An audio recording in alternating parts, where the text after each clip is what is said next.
right. Welcome, everybody. We're going to get started really shortly here. We appreciate you joining early. You're dialing in for the very first time, or this is not your first time. Let us know where you're dialing in from. And since this is a webinar on LinkedIn, share your LinkedIn webinar. Share your We're going to get started really shortly here. I'm going to mute myself on joining side, and there we go. All right.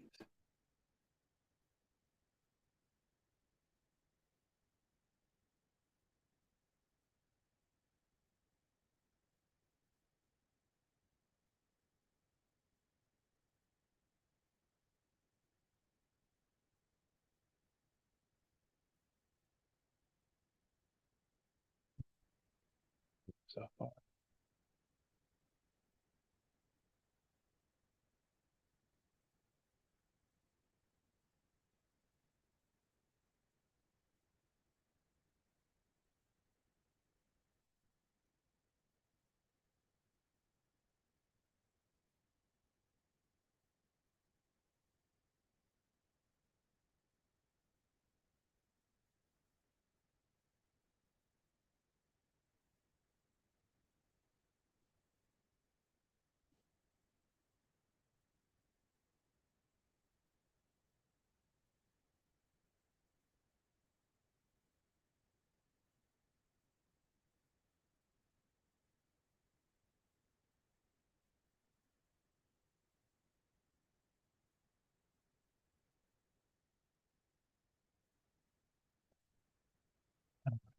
5 o'clock. Welcome, everybody. We're going to get started shortly here.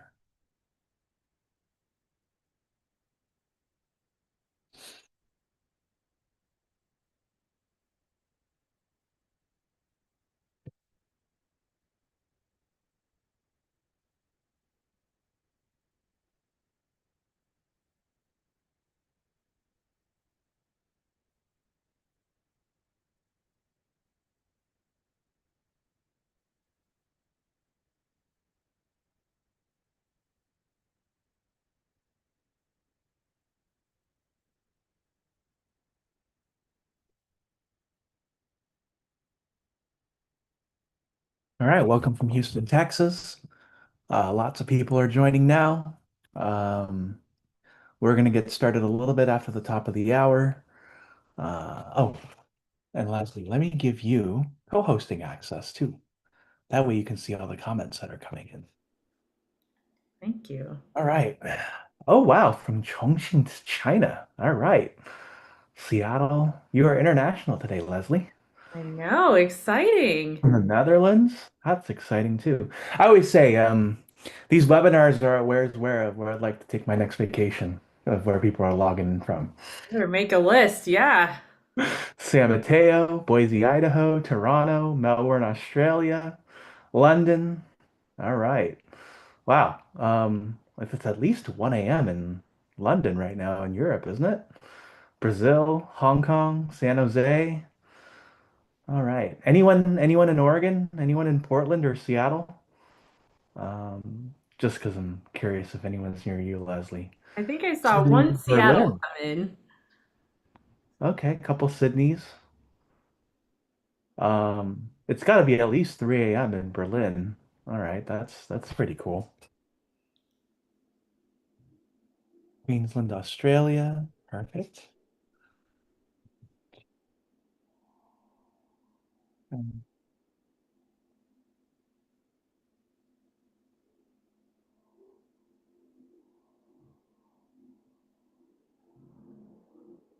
LA, 2 a.m. Okay, Calgary. Lovely. Okay.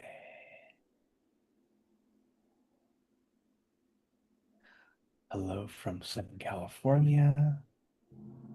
Finally made my way into Facebook.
All right, we're going to give it one more minute and then we're going to get started here.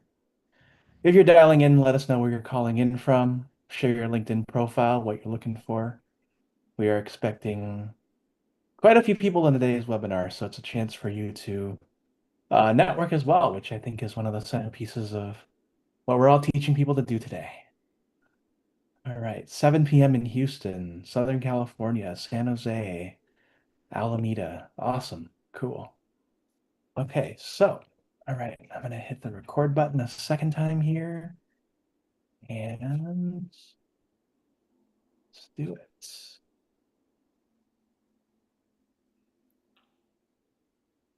All right, everybody, hello and welcome. It is Wednesday, July 16th, 2025. You're here for today for 5 secrets to landing your next job with LinkedIn. My name is Albert. I'm the founder of Albert's List. I'll be your co-host today. And we are a job search, side hustle, and AI education company, helping you become the most indispensable that you can possibly be in your career. Today, we are pleased to welcome Leslie Lulham, who is the founder of SunUp Operations. She's a uh, fractional COO and HR consultant, and also the founder at Introly, which is a new tool that you can use to help you find your next job using platforms like LinkedIn. And as you know, with LinkedIn being so active as it is one of the places that everybody is using today to find their next job. So Leslie's going to give her presentation. Feel free to ask questions on the webinar chat and or the Q&A, and this is also being recorded. Leslie, thank you so much for joining us today. I'm going to go ahead and hand over to you. And we are so grateful to have you here and here to listen to your insights. Thank you so much, Albert. It's a pleasure to be here, and thank you everyone for joining. It's amazing to see all the different locations we have joining in today. I'm going to go ahead and pull up my screen so you can follow along with me and let me know if you can see. Are you looking at the presentation? Think so. Yep, awesome. Thank you. Thank you. So, as Albert mentioned, today we're going to be talking about 5 secrets to landing your next job with LinkedIn, which is it's kind of the place to be when you're looking for a job. So, before before we jump in, I'm going to take a minute to introduce yourself. Who am I and why I built this? As Albert said, I did found or co-found my consulting agency, SunUp Operations, where we do fractional HR, COO, and chief of staff work. And along that journey of launching a consulting business, Introly was born. I'm the founder of Introly, and a little bit about me before we get in too far today is I spent the last 17 years working in startups and with high growth teams. I've lived in SoCal, I've lived in the Bay Area, New York City, and worked at a lot of amazing companies throughout that time. As I was working with these companies, I have been both the hiring managers and a job seeker.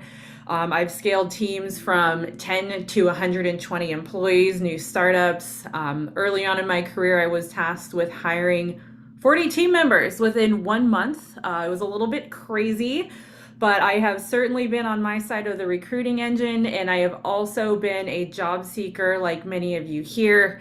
I'm very familiar with the blood, sweat, and tears that it takes to be a part of the hiring process, having applied to hundreds of jobs myself. And I know how long it takes to vet and apply to those roles. After being in the impact zone of hiring for so long, and especially now, I was tired of seeing people that I loved and cared about feeling the pain of the job application process. And I wanted to do something to help. And that is how Introly was born. The premise is simple: using your existing network to find relevant roles and go the referral route. I often refer to going the referral route for finding roles like cutting the line. It's your front of the line pass. I started doing this for myself in order to help me grow my own businesses. And then I started doing network mapping for my friends, and word kind of spread from there to the point where I had to upgrade my whole tech stack to be able to support some job seekers coming through. And now I help both job seekers and client seekers in leveraging their own networks. We'll go into the agenda here. So today we're going to unpack 5 secrets to landing your next role on LinkedIn. We're going to talk about how to unlock your LinkedIn network, how to reach out in a human way. I often get questions about how do I reach out to people in my network who might be a referral? What do I say?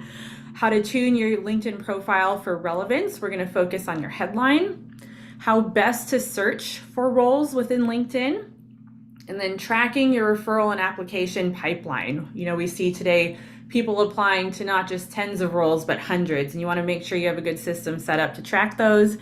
And then we will wrap up with some Q&A. Before we jump into the secrets, I want to do a little job search reality check.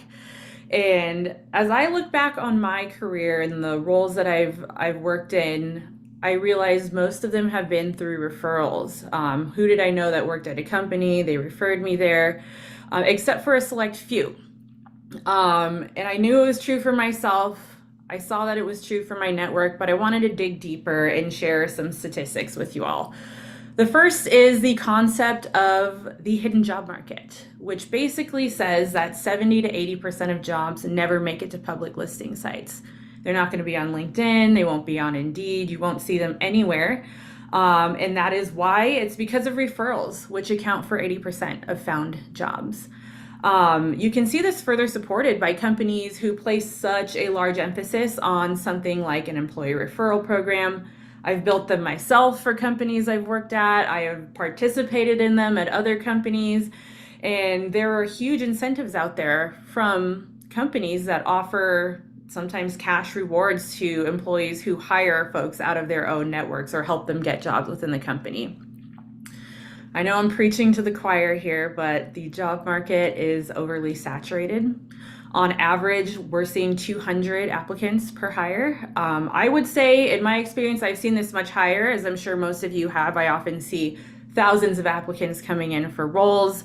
I work with a recruiter who was telling me, I just posted a job online and there were over 1,000 applicants or 2,000 applicants within 2 to 4 hours.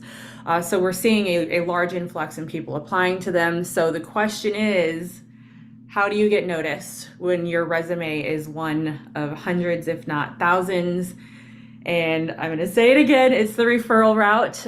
You can see referrals here get hired 30 to 34% of hires versus 2 to 7% of non-referred candidates.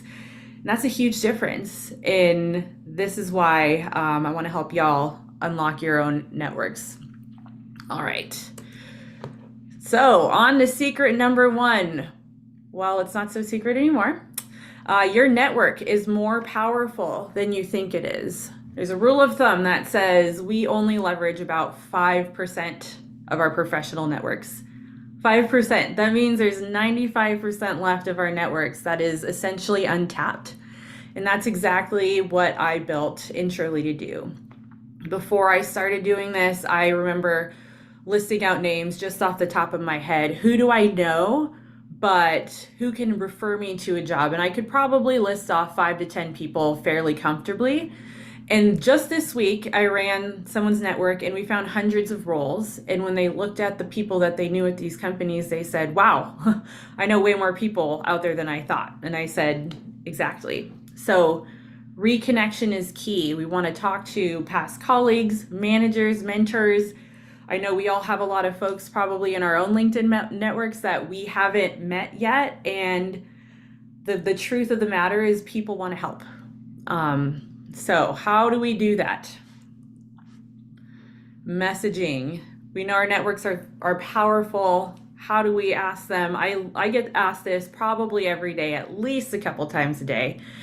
So first and most importantly, I strongly recommend against reaching out to someone you haven't spoke to in years and just say, I need a job. We want to start with a relationship first approach. Start with curiosity. Hey, you're working at a company I'm interested in. What's it like there? What is your career path? How did you get into the role that you got into? Shared context. And this is one of my favorite lines when I'm reaching out to somebody I haven't spoken to. Hey, it's been a long time since X company. I'd love to catch up. It's easy, it's breezy, it opens the door for a conversation, and we want to let that conversation earn us the referral. It's much easier to get a yes, I'll help, that's enthusiastic after you build a bit of a relationship with someone than just getting a message that says, I will look into it. I see in the chat, will these resources be shared post the call? Yes, absolutely. We'll get this deck sent out to everybody. And then once you're connected to your network on a human level, then, or your referrer, that's when you go in for the ask, right? Not before. So, how do you reach out? It's all about a mindset shift, in my opinion. So, relationship building versus job hunting. I always keep in mind to myself, people love to talk about themselves. So, asking them a leading question is a great first step. Make it about them, don't make it about you. Keep your first message short. That's something I struggle with a little bit, if you can't tell by these slides. But something short and easy to respond to, that doesn't make them work to read it. You want it to be quick, easy. They could say, yeah, let's meet up, versus having to read a paragraph. And something that I struggled with myself, and sometimes I still do, if I'm being honest, was feeling annoying, right? You're going to be reaching out to people, reconnecting. Don't view it as annoying. It's not annoying, it's intentional.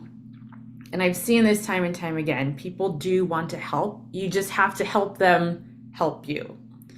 So we're going to dive into secret number 3, and that's about how to set up your LinkedIn profile as a search magnet, or more specifically, your headline. So LinkedIn is our starting point, right? That's where I would say 90% of job activity is happening these days. And so that means we need to do what we can do to make our profile stand out. And the first thing that someone sees when they look at your profile is your headline. I can assure you, having been on both sides of the hiring process, hiring managers do read your LinkedIn profiles. In fact, it's often the first thing they check right after they see your resume. I can't tell you how many times I've been scrolling through LinkedIn and just paused on someone's profile because their headline caught my eye.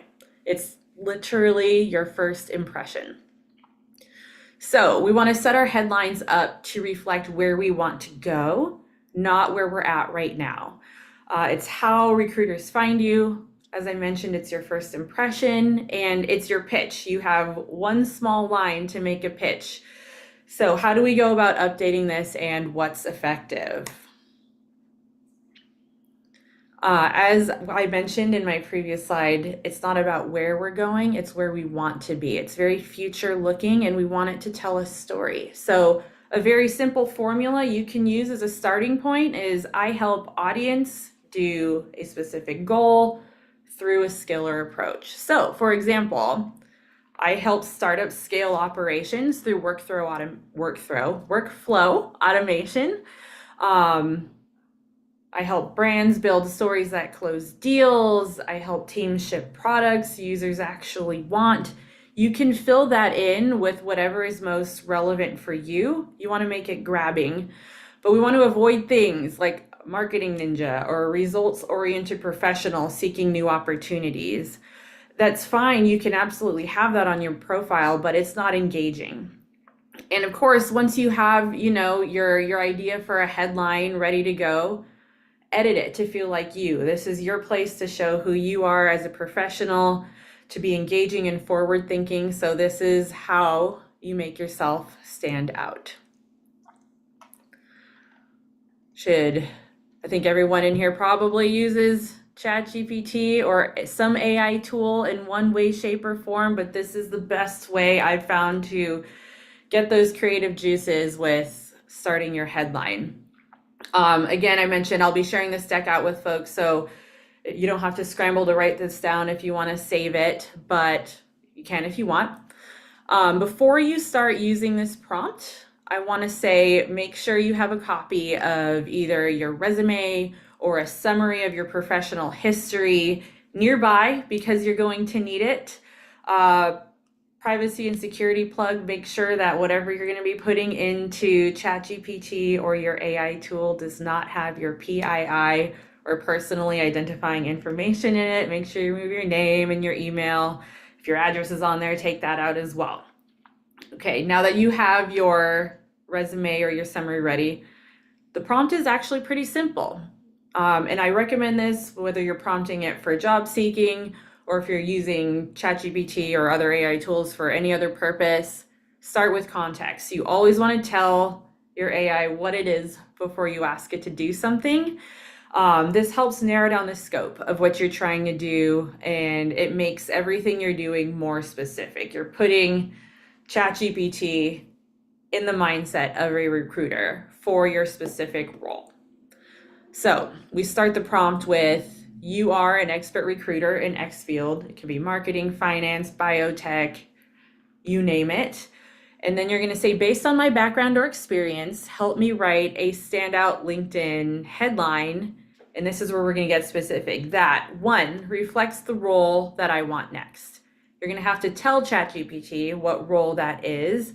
And I'll give you some tips for that in a moment.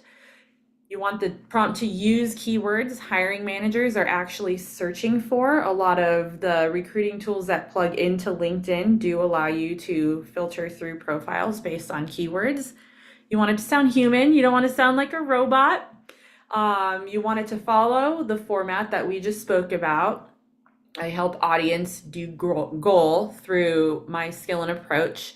And then here's my background. This is the part where you copy paste your professional summary or your resume with your PII removed, and it's going to generate your prompt or your headline from here. And why does this work? You're telling ChatGPT exactly what you're looking for and exactly what you want out of it. This prompt focuses on the positioning. And once you have something that you like, you can get multiple options here. You can make edits that match your individual tone. And this makes it very easy to get multiple options fast. So run this prompt a few different ways. Try telling ChatGPT, make one that's creative, make one that's SEO keyword heavy, one that's super short, super long. Sky's the limit until you find something you like, and then you can tweak it from there. All right, so we've talked about reaching out to our networks, updating our LinkedIn headlines, and now we start the search. A lot of people go into LinkedIn, they pop open the job search console, and they just run a new search every day. But you can set filters and utilize saved searches, and there's a number of ways in which you can do this. So first, set your filters. Don't just search for the job title. Let's look for the industry you want, company type, location. You can toggle on remote if that's what you're looking for. Although, if you do toggle on the remote filter on LinkedIn, I will say it is worth it to go through roles that do not have the remote flag in the header. I've been through tens of thousands of roles now on LinkedIn, and most of those roles that don't have remote noted in them do end up being remote based on my experience. So make sure you're checking those too. Save your filters because you can set up automated job alerts. LinkedIn can send you emails daily, weekly. You can kind of determine the cadence there, and you'll get those jobs right in your inbox so that you can act fast. And that's the third point here. Act fast. If you see something that you might want to apply to, I encourage you strongly to just do it. I have seen roles put up and taken down within the same day. So if you see something that's interesting and you don't apply, that same job might actually be gone when you come back to it. And to further broaden your search, I recommend creating multiple searches based on your job title. So if I'm going in and looking for a chief of staff role, I also want to set up alerts for director of operations, COO, business operations manager type of roles. And that gives you 4 or 5 or however many searches that you want to set up running for multiple roles that you might be interested in. And some roles you might not expect go by other titles. So what I would recommend is use ChatGPT. You can go about it a couple of different ways. You can either upload your resume. I've done this for ChatGPT before. Review my resume and tell me what job I can do. And that will give you a number of roles. Or if you know certain titles that you're interested in, ask ChatGPT to give you multiple options for those roles, and then you can set up searches based on those. I use that same tactic when I'm going in and doing job role mapping for folks. All right, moving on to searching. So you've got your filters set up, you've got your job alerts coming in. Now what? We see jobs posted on LinkedIn all the time. Now you want to engage. This is your chance to get a little bit of extra visibility with those recruiters and hiring managers. So you can often see who posted the role. Not every time, but you can sometimes. So interact with the role itself, the role posting itself, or if the hiring manager who posted the role has been active on LinkedIn, go like or comment on one of their most recent posts. They'll see your name and it might be familiar when they're going in and looking at your resume. Or you can send a friendly message to that hiring manager saying, this job was interesting, or we have some mutual connections or shared background. If you have a connective tissue like that, use it. Now's the time to go. All right. Who else works at the company? If you click on a company in LinkedIn, you'll see that People tab. There's a place where you could see different roles within the company, potential people you might want to network with to try and earn a referral, or look for second and third degree connections. All that information is available to you. Use it to your benefit. Before we go on though, big disclaimer here. I put it in green so it would stand out. It's so easy to get caught up in the excitement of applying to a role or reaching out to the poster or finding someone that you might know at that company. If you're messaging a hiring manager or even a potential referrer, one message is enough. We don't want to bombard folks. We don't want to follow up every 2 days to ask if we're going to get an interview, even though I know it's helpful or it feels good, but we want to be respectful. When you see, a role on LinkedIn has thousands of applicants, those hiring managers are getting a lot of messages, and they're under immense pressure. So being respectful and not being overbearing is a great way to show them that you're respectful of them. If you message them too much, it could be a deterrent, and that's definitely something we don't want.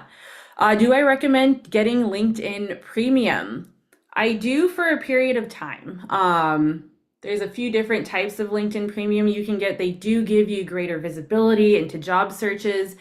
It's great for networking. You can see what recruiters are looking at your profile. So if you could see their name, you can message them. So it gives you a lot of visibility into the hiring process. So I do if it's feasible for you. It's not necessary. Okay, moving on to secret number 5, tracking your referral and application funnel. I was hesitant to do this for a long time. I really liked the easy apply button. It wasn't getting me very far, but sometimes it feels good. Make sure you're tracking your funnel. This allows you to see trends. It allows you to keep track of who you're talking to, especially as we're applying to so many different roles, and you can capture learnings if you have all of the data. So top of your funnel, those are the conversations you're having, especially if you're going the referral route. Who are you talking to? What are you talking about?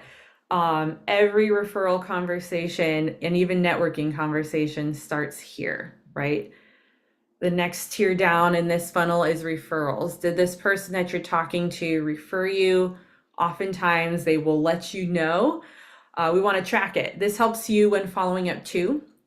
You're building trust not only for yourself with your referral or your referrer, and you're turning these network reach outs into real opportunities at this referral stage. The interview stage, this is where I have to say, nice. You got an interview. When you're interviewing with companies, I do recommend you mention who referred you. If you were referred by someone, that helps you get visibility. Companies love referrals.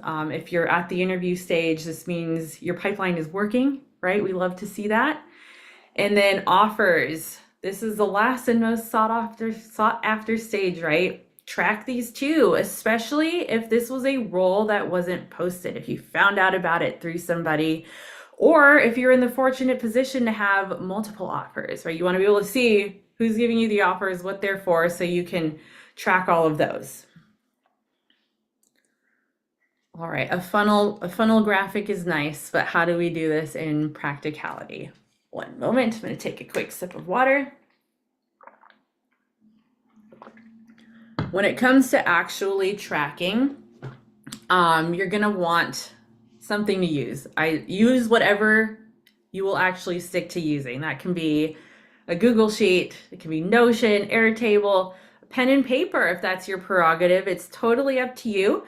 But make any edits that will make it usable for you. When I'm putting together a tracker for myself, these are my recommendations.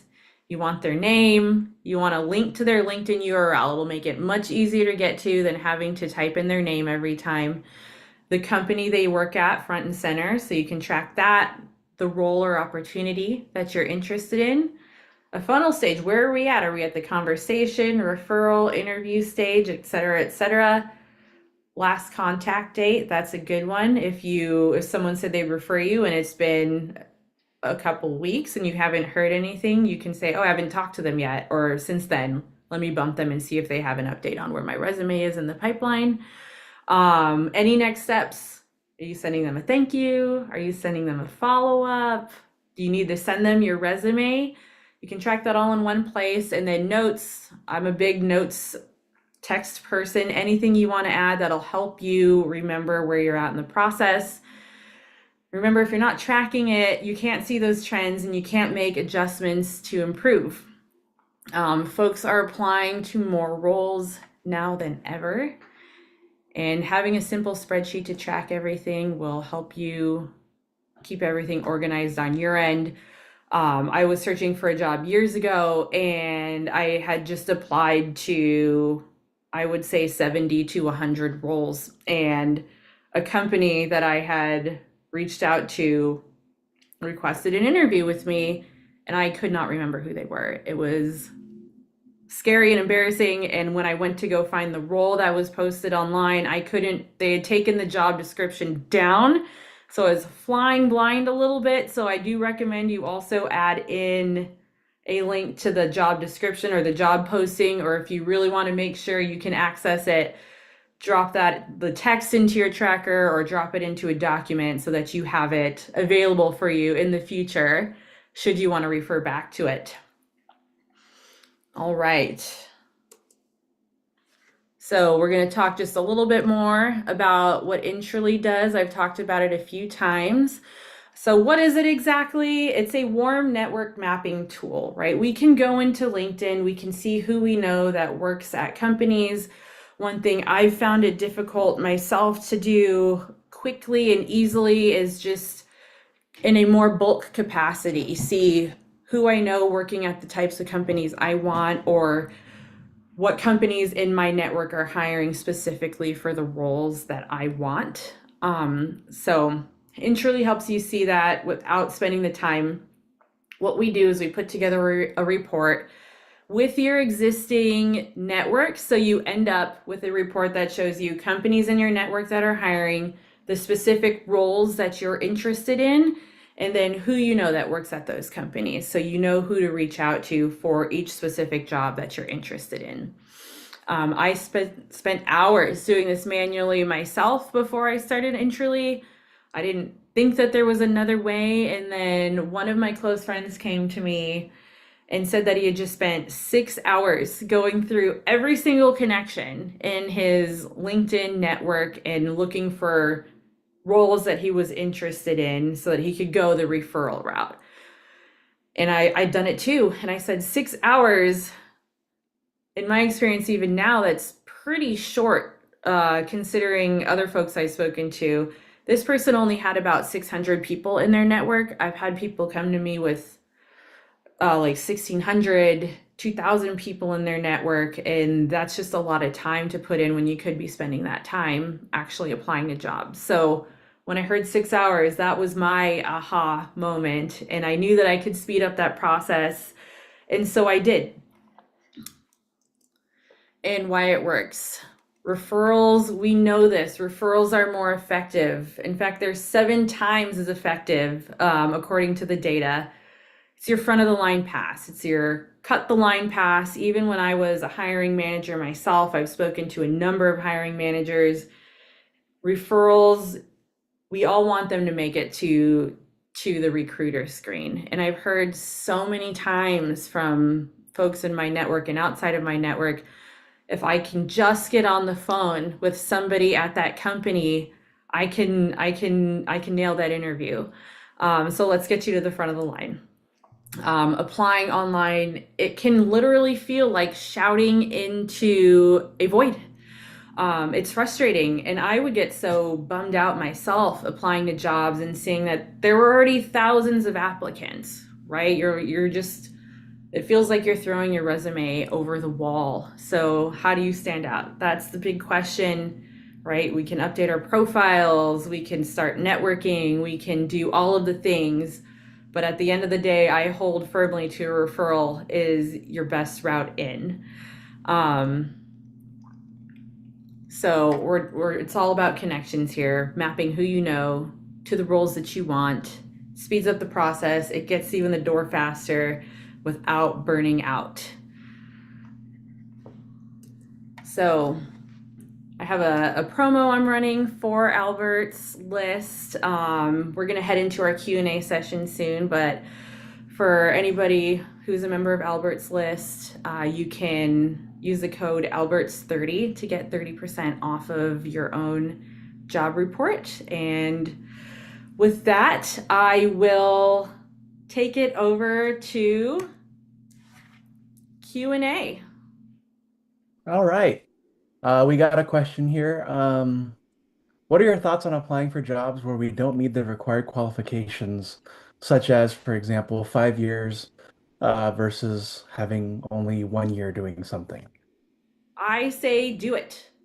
Um, a lot of times, at least in my experience, the requirements are oftentimes nice to have. If you hit most of those requirements and there are a few that you don't, the worst thing that a hiring manager can say is no. But if you don't throw your hat in the ring, you'll never get that chance. So be bold, apply to jobs. Get the more you can get out there, the better. If a recruiter sends me a specific job, when might I follow up on the resume and cover letter that I sent in for that position? That's a good question. I would say you want to walk a fine line here, right? Without being overbearing, but I would say wait 3 to 5 days if you've submitted an application. However, in that time, that's where you want to engage with the hiring manager on LinkedIn, right? In a respectful way. Make your name familiar to them. Yeah. Um, do you recommend LinkedIn Premium? Is that something that job seekers should get? I do. I definitely recommend you get LinkedIn Premium. While I'm job seeking, I turn it on and off, but it's something I usually tell most people it's a beneficial tool to have. It'll allow you to see kind of what you're up against based on your LinkedIn profile. It has that window that says you are in the top 25% of candidates. It kind of helps you know where you fall. And if you're looking at that and you're saying, wait, why aren't I higher on this list? I would say go look at your LinkedIn profile also and make sure that it is as up to date, if not more up to date than your resumes. I have to say, as a hiring manager, something that is, it's not a deal breaker, but it always makes me stop and go, is when someone has their LinkedIn profile in their resume and you go to their LinkedIn and it's empty and there's nothing there. So you really want to showcase yourself and your achievements, and you can do that in an even bigger way on LinkedIn, right? Because you don't have the resume rules of 1 or 2 pages. Hmm. Can you go back to the slide that has all 5 tips so folks can take notes? 5 tips. Yeah. Do you have all 5 tips on one slide or I have the, let's see. I the don't head? have all of them on one slide, but I will be sharing the deck out after this for folks. So what is the cost of Intrally? Is it a subscription service? I've been unemployed for 2 years and have very little money left. Understood. In Shirley, we have a couple of different packages. Right now, our packages start at 99, and that's why I have the Alberts list or Alberts 30 promo code. I'm fighting the tools, or I'm fighting the cost of AI tools by running this service, but we start at $99 for a one-time report, and then I have 2 more packages that offer report refreshes Hmm. within the same month after that. So you get your first report, that's usually the biggest. Reports 2 and 3, if you go that route, will include updated jobs using your network for refreshes. Awesome. What advice do you have if you couldn't find a job after graduating and now have a significant gap? I think resume gaps are not as big of a deal as they used to be. I think it's becoming more and more common, especially in today's job market. However, you can work on things your own, right? If you want to do freelance writing or consultants, I see a lot of job descriptions now actually requesting people have experience working for themselves or in some sort of consulting capacity. So whether you're doing that for pay or for not, you don't have to indicate that on your resume. So if you want to combat a larger gap, even thinking about doing some pro bono work might be helpful to allow you to put something in that space. How do we proceed if we don't get a response from the recruiter or hiring manager? That's a great question. I think, and this is becoming all too common, right? I think the times from which folks apply to jobs to hear back from recruiters, it's just lengthening. And it's a double-edged sword, right? It takes recruiters a long time to go through all of these resumes, but I would say if you had just applied to a job, right, you're a brand new applicant and you haven't heard back, I'd say in like a week or so, it's okay to email out and request an update. Sometimes those pipelines are just backed up. But if you're waiting after maybe an interview or you got an email from them saying they want more information, feel free to keep reaching out to them 3 to 5 days after. Unless if they say we're going to get back to you on Friday or some day of the week, they give you a date, I would say wait till the next business day after that to follow up because a lot of these hiring managers are scrambling and they're trying to reach out. They might not get to you by the end until the end of the day. So extend a little bit of grace their way too, but a really nice message out to them won't hurt. But just don't do it every day. Yep. All right, we have so many questions, but we also have an hour, so hopefully we can get through all of them. All right, so how long would you recommend to ask for a referral after the first message or connection? I assume it's best for someone to know you, build a relationship, and not just connecting for a job. Definitely. I would say start with the conversation. If let's say you're sending a brand new connection request to somebody, your connection request shouldn't be, "Hi, can I get a referral?" That's where you want to start with, "Hey, it's nice to meet you. It's nice to connect. Would love to schedule some time to catch up," or ask them a question about their career. Open the dialogue first and start a conversation. And then you can gently drop in, "Hey, I saw that your company is hiring a product manager role. It's something that I'm interested in. Like, maybe can you introduce me to the hiring manager?" Or go that route. But lead with the relationship, not the request for referral. But Mhm. it people will respond to messages typically pretty quickly. So if you can even get a little conversation going, that's better. Awesome. How do you make your LinkedIn profile to be generic if your profile can fit many roles? My concerns are the recruiter will see experience that they may not be looking for. That's a very good question, and one that in my own career I feel like has been very relevant because I work in operations, and operations can cover many, many, many different departments. And so, even myself, I worried, hey, is my LinkedIn skewing too hard one way or another? And that's where, if you're applying to one specific role type, of course, you can tailor your LinkedIn to that.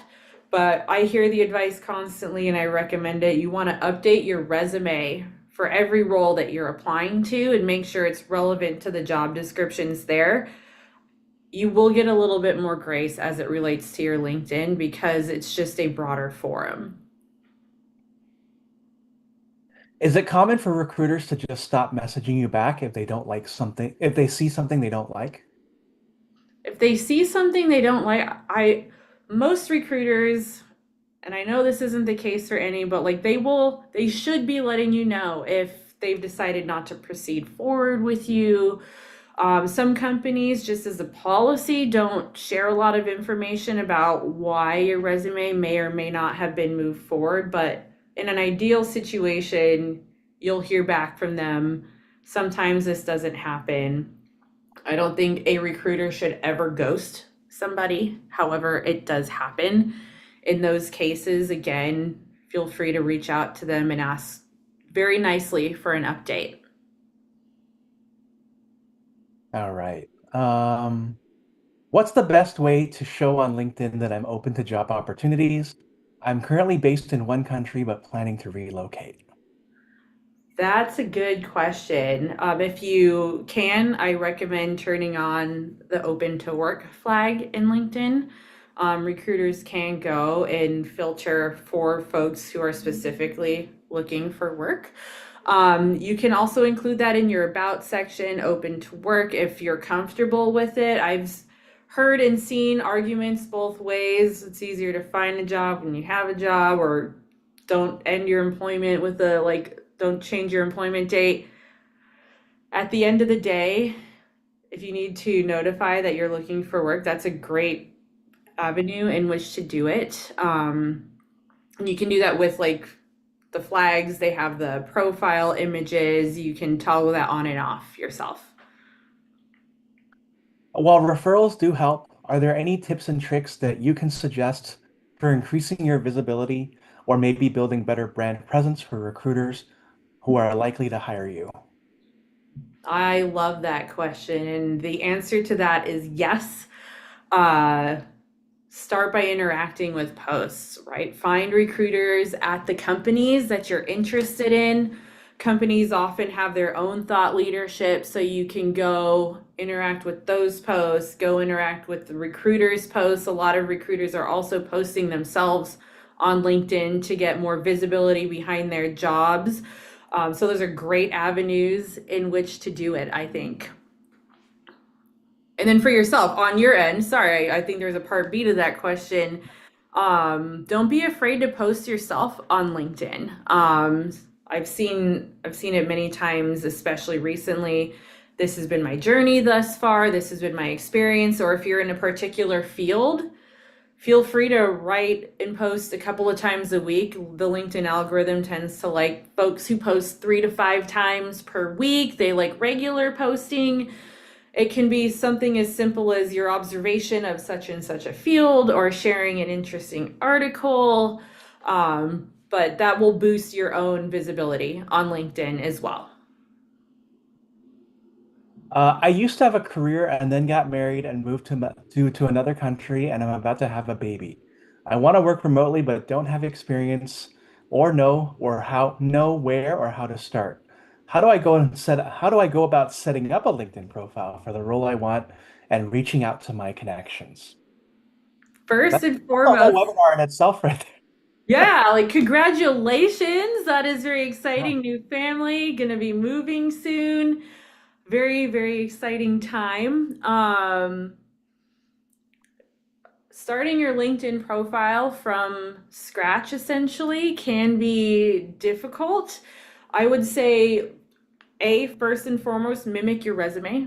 Make sure at minimum it's reflecting the experience there. And then location changing and remote work, I feel, is very, very common now. So I would say if you know where you're moving and when you're moving, you can set your location over to there on your LinkedIn. That helps. And in your resume or even your LinkedIn, you can put relocating to X place. That way, hiring managers see it, especially if you're moving between companies, right? Or not companies, countries.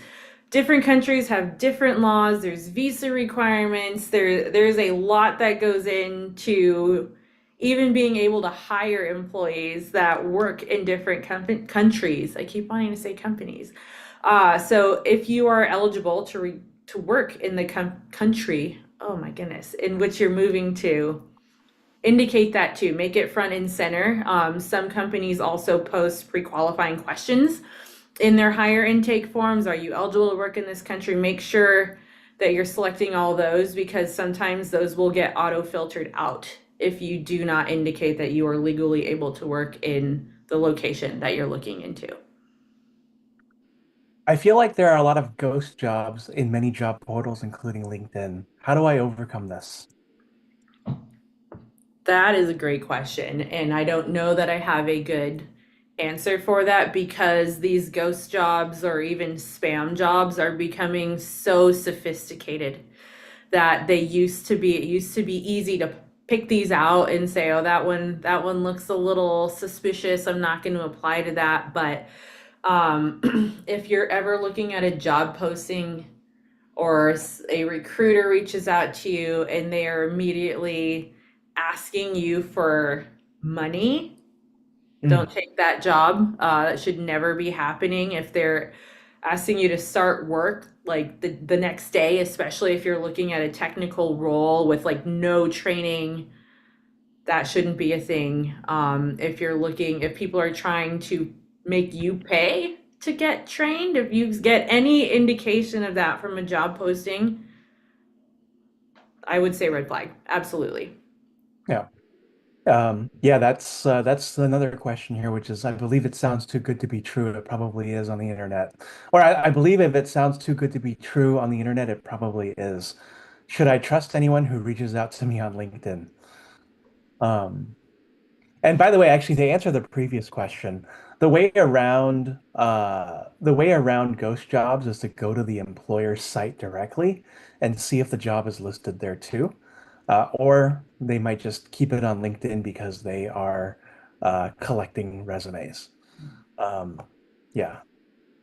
Yeah, there is a concept of an evergreen job posting, right? Companies will leave a post up and just collect resumes for ever. And that's because it's usually a role that opens up a lot, and that way they have a constant pool of candidates.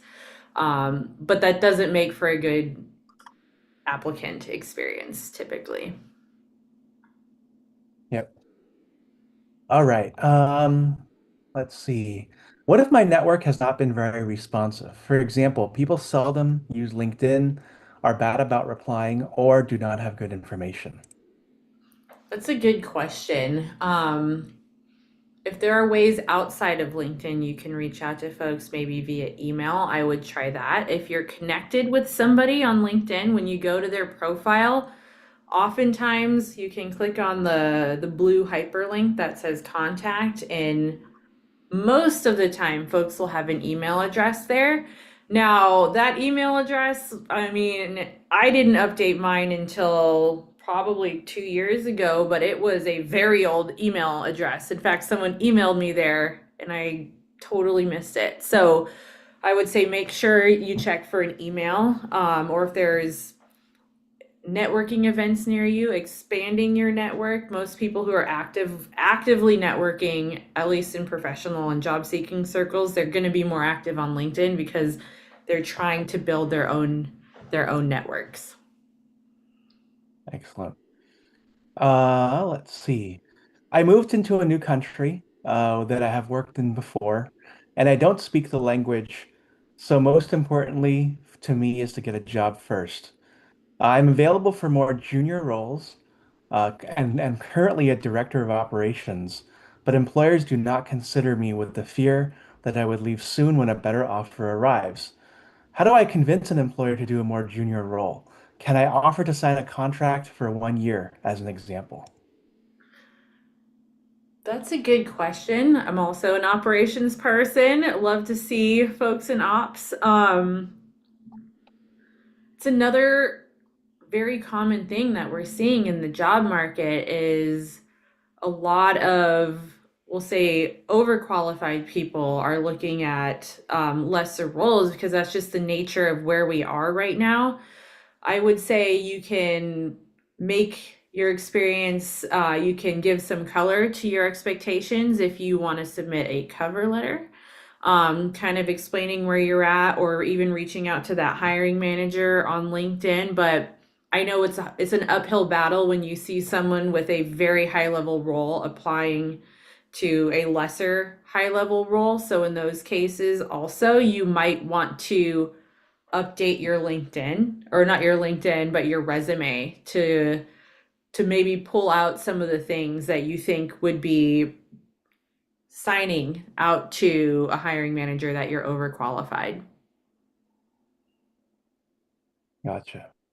Um, is it better to be in the US to get a job in the US?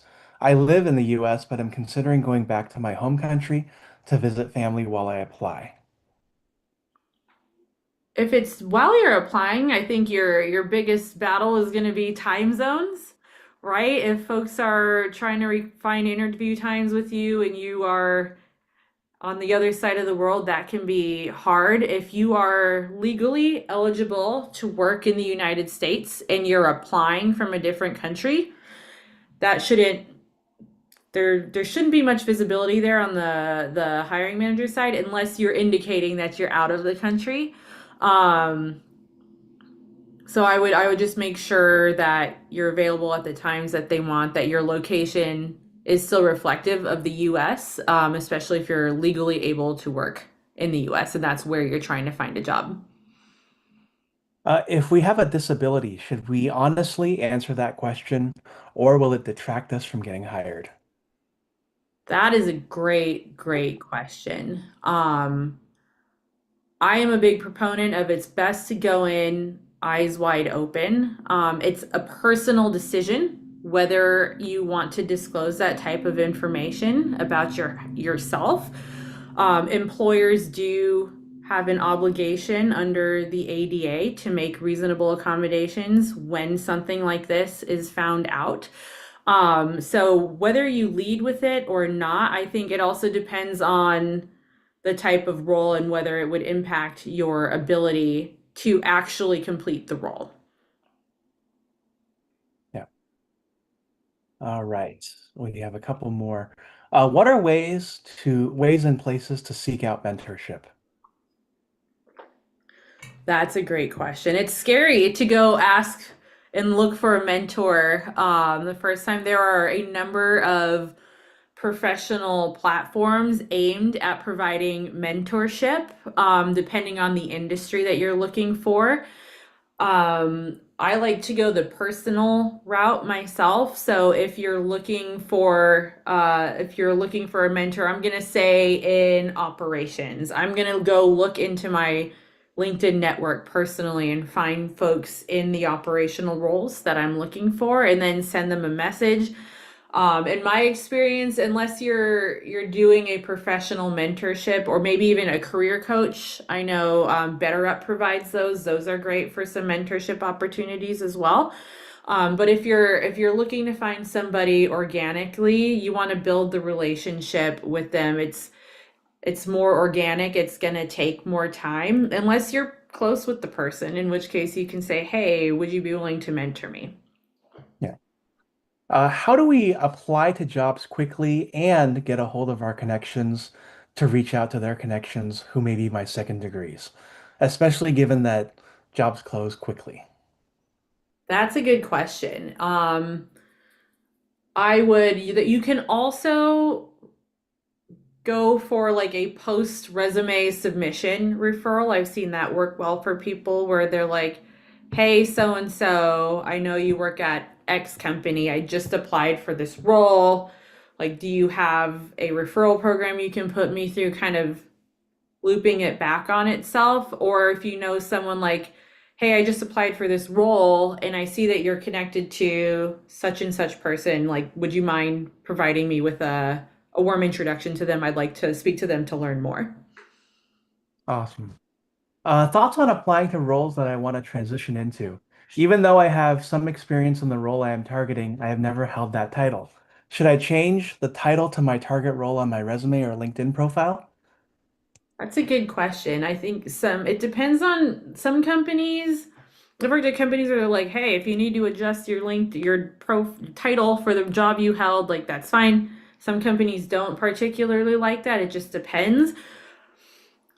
What I would say is to focus on the transferable skills as much as you can and really highlight those. I've worked with a lot of industry changers over my career, some coming from, let's say, live television into the technological startup world. And it's really about bridging the gap between the experiences because although job titles do mean a lot, a hiring manager is going to go look at those oh, I'm losing my words here. The responsibilities. Thank you. Now, thank you for answering all these questions. I think a lot of people are wondering how they can get an advantage in this job market. Here's another one, right? Should I complete the optional demographics section of the job application, such as indicating that I am Latino, or would doing so be counterproductive? That's a good, and again, kind of like the question about disability, that's up to you. A lot of those forms have a decline not to answer. Those are mostly just data points. It's illegal to make a hiring decision based off of those, but the choice is up to you. Complete it if you want. You don't have, you certainly do not have to. Yeah, makes sense. And the final question, unless anyone else wants to ask, I have switched my career from cloud to AI in the tech industry. And while I have a strong background in cloud, how can I cater my previous experience in one field to another? That's a transferable skills question. That is a transferable skills question, and I think if you're going from cloud-based to AI, there's already a lot of overlap in tech. You know how to work in a technical environment, although the specific skills might be a little bit different. So focus on the transferable skills. As it stands right now, everybody's still learning AI, right? Hmm. It's still brand new. Every time someone thinks they're an expert in it, something changes, and then we all have to go back and learn the new tool or the new workflow again. So I would really focus a change like that on your ability to learn new tools quickly, stay up to date with the highest tools, make sure you're showcasing that you know them on your resume. You might even put out some thought leadership posts on LinkedIn about your thoughts about them to really back up that you know these tools and what you're talking about. And the final question, does the open to work tag on LinkedIn in your profile picture, is that a disadvantage? I don't think so. In my opinion, I don't think it is unless I'm gonna give this a big, I'm putting stars on it over here. Unless you're still working at a company, you have that open to work flag on, and you have not selected the option to like hide it from people at my current company. That is never 100%. So I would say use it at your own caution if you are currently employed, but having that open to work tag does signal to recruiters that, hey, I'm open, I'm looking for work. It's they won't have to recruit you away from a job if you're already in one. Excellent. All right. Oh, we still have a couple more questions. Um, should you have a personalized URL on LinkedIn or keep the one assigned? This is gonna go totally personal preference for me. I like seeing a personalized URL. It feels like a really well done resume. It's put together, it's buttoned up. I would say if you can do it, do it. Do you have to? No, I don't think it's an active detractor, but it does look nicer on a resume, right? When we're dropping in our LinkedIn fields to resumes and job applications. And then are recruiters more receptive to job postings on their company website compared to applying to jobs on LinkedIn?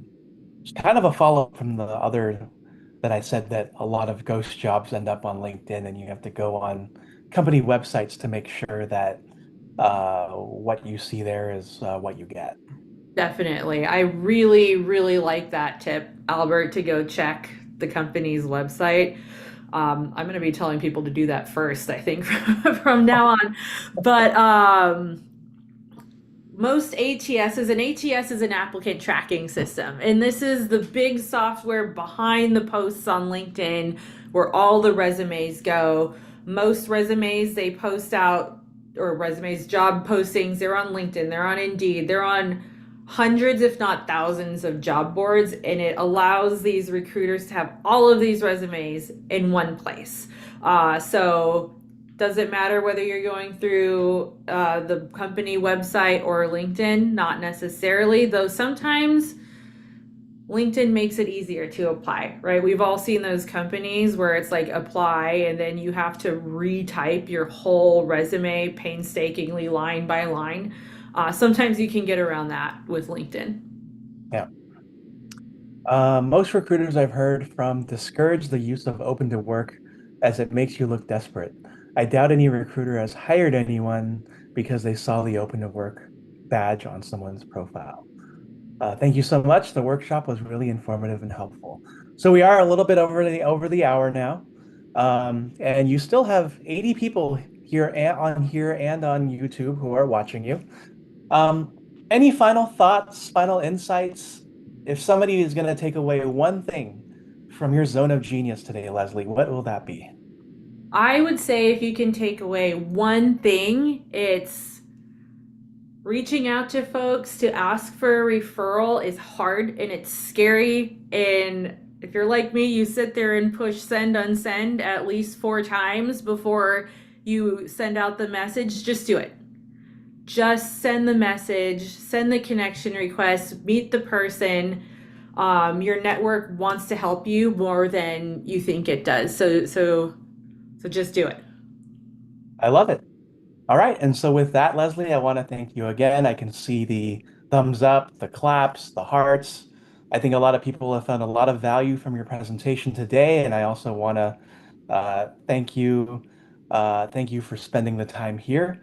Angela, you want me to send the chat? Okay, I can do that. I'll find a way to get it to you. Feel free to message me. And for all of you, thank you again for joining us today. We've got this live stream will stay up, and we also have many, many other events coming up. We'll be following up with the recording as well as the discount code for Intrally. We look forward to helping you with your job search as well as your connecting with other people so that you can get in these tough economic times. Thank you so much again for joining us for today's live stream and webinar, and we hope to see you again soon. Thanks, everybody. Bye. Thank you.